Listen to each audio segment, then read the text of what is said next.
You ever had a friend who knew everything about you? Your secrets, your worst nights, your biggest dreams, and then one day realized they were using every single one of those things against you?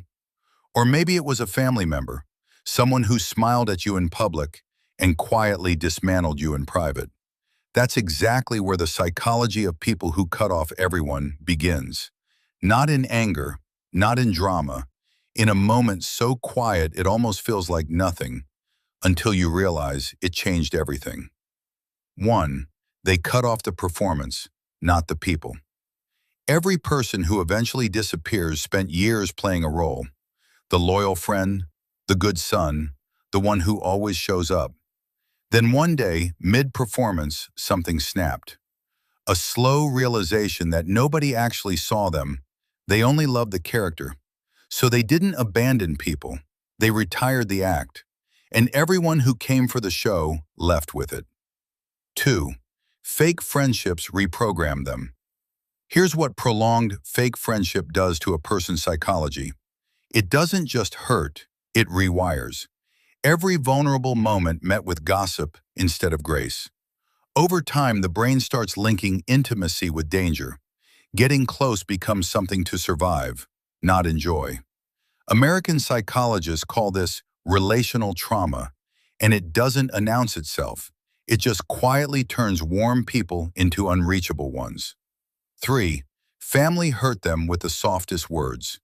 This point will make someone pause and stare at the ceiling.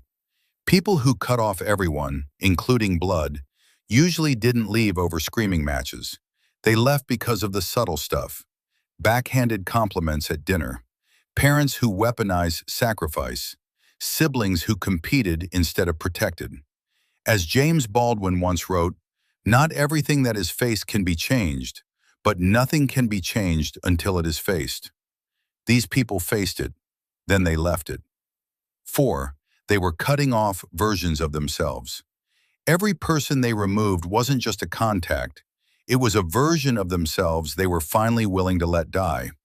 The version that tolerated disrespect. The version that kept shrinking to make others comfortable. Cutting people off was less about those people and more about refusing to be who those people needed them to be. 5. It was never sudden. Ask anyone who's been cut off. They'll say they never saw it coming. Ask the person who left.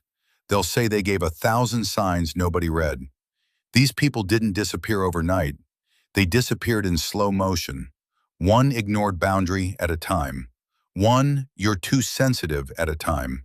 One insult at a time. By the time they went quiet, they'd already been saying goodbye for years. They didn't cut off everyone because they stopped caring. They did it because they finally cared enough about themselves to stop pretending that being surrounded means you're not alone.